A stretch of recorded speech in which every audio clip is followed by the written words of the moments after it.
Book 1, Chapter 4, The Domestic Religion. We are not to suppose that this ancient religion resembled those founded when men became more enlightened. For a great number of centuries the human race has admitted no religious doctrine except on two conditions.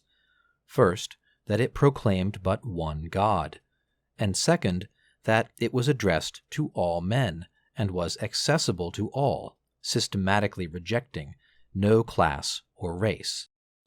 But this primitive religion fulfilled neither of these conditions. Not only did it not offer only one God to the adoration of men, but its gods did not accept the adoration of all men. They did not offer themselves as the gods of the human race. They did not even resemble Brahma, who was at least the god of one whole great caste, nor the Pan-Hellenean Zeus, who was the god of an entire nation. In this primitive religion, each god could be adored only by one family. Religion was purely domestic.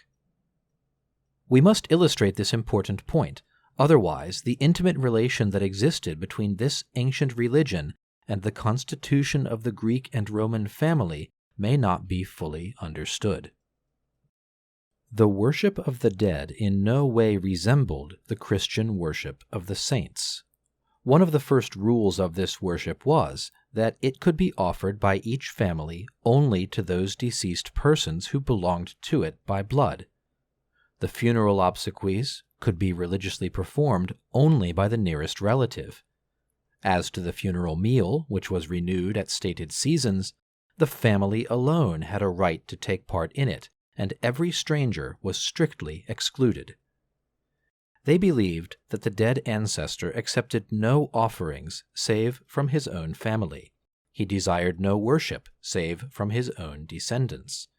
The presence of one who was not of the family disturbed the rest of the manas. The law, therefore, forbade a stranger to approach a tomb. To touch a tomb with the foot, even by chance, was an impious act, after which the guilty one was expected to pacify the dead and purify himself. The word by which the ancients designated the worship of the dead is significant. The Greeks said patriazein. The Romans said parentare. The reason of this was because the prayer and offering were addressed by each one only to his fathers. The worship of the dead was nothing more than the worship of ancestors. Lucian, while ridiculing common beliefs, explains them clearly to us when he says, "The man who has died without leaving a son receives no offerings and is exposed to perpetual hunger." In India, as in Greece, an offering could be made to a dead person only by one who had descended from him.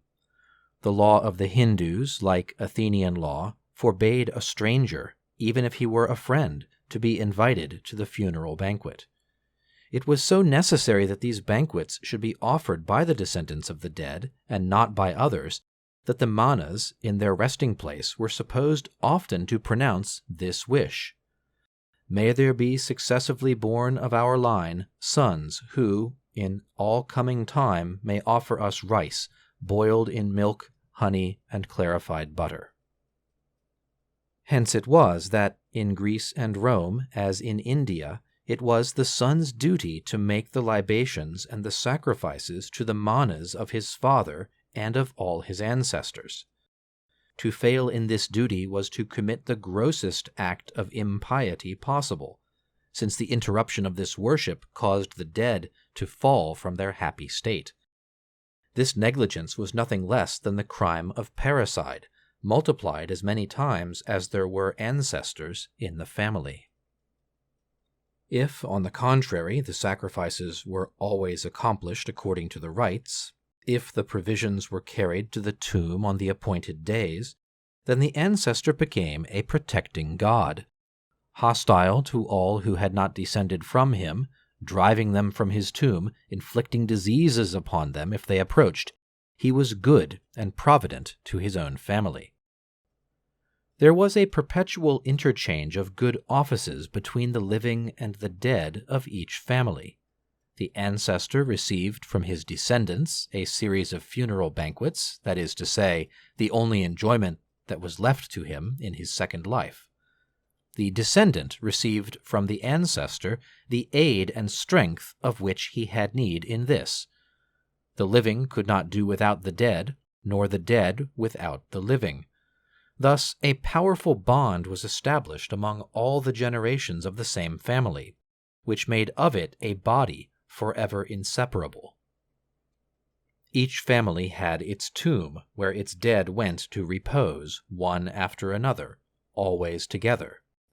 This tomb was generally near the house, nor far from the door, in order, says one of the ancients, that the sons, in entering and leaving their dwelling, might always meet their fathers, and might always address them an invocation.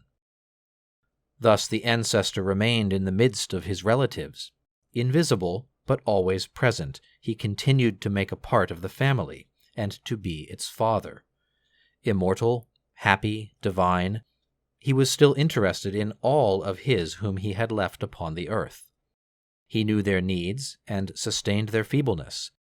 And he who still lived, who labored, who, according to the ancient expression, had not yet discharged the debt of existence, he had near him his guides and his supports, his forefathers. In the midst of difficulties, he invoked their ancient wisdom.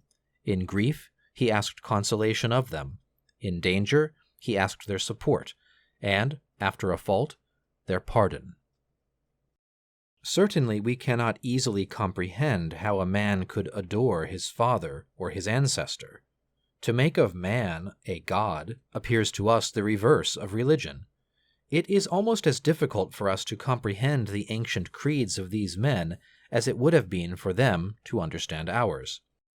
But if we reflect that the ancients had no idea of creation, we shall see that the mystery of generation was for them what the mystery of creation is for us.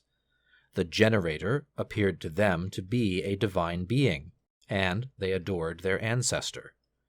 This sentiment must have been very natural and very strong, for it appears as a principle of religion in the origin of almost all human societies. We find it among the Chinese as well as among the ancient Getae and Scythians, among the tribes of Africa as well as among those of the New World. The sacred fire, which was so intimately associated with the worship of the dead, belonged, in its essential character, properly to each family. It represented the ancestors, it was the providence of a family, and had nothing in common with the fire of a neighboring family, which was another providence. Every fire protected its own and repulsed the stranger. The whole of this religion was enclosed within the walls of each house. The worship was not public. All the ceremonies, on the contrary, were kept strictly secret. Performed in the midst of the family alone, they were concealed from every stranger. The hearth was never placed either outside the house or even near the outer door, where it would have been too easy to see. The Greeks always placed it in an enclosure, which protected it from the contact or even the gaze of the profane.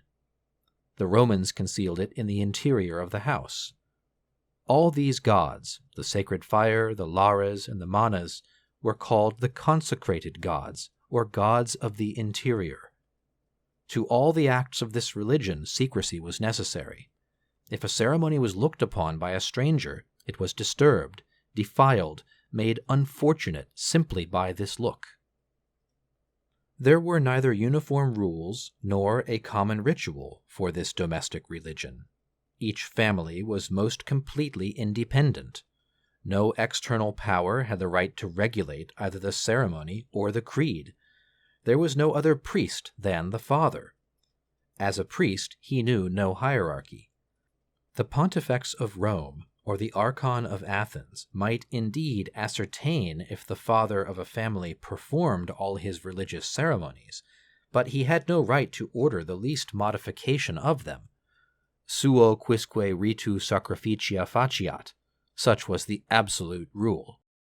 Every family had its ceremonies, which were peculiar to itself, its particular celebrations, its formulas of prayer, its hymns. The father, sole interpreter and sole priest of his religion, alone had the right to teach it, and could teach it only to his son. The rites, the forms of prayer, the chants which formed an essential part of this domestic religion, were a patrimony, a sacred property which the family shared with no one, and which they were even forbidden to reveal to strangers. It was the same in India. "I am strong against my enemies," says the Brahmin, "from the songs which I receive from my family, and which my father has transmitted to me." Thus religion dwelt not in temples, but in the house. Each house had its gods. Each god protected one family only, and was a god only in one house.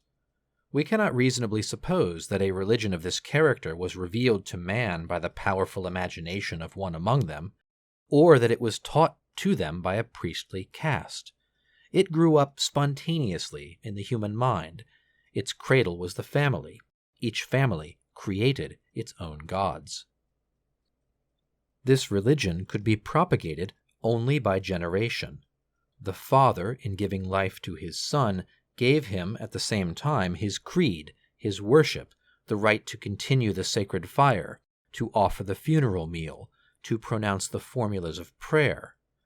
Generation established a mysterious bond between the infant, who was born to life, and all the gods of the family.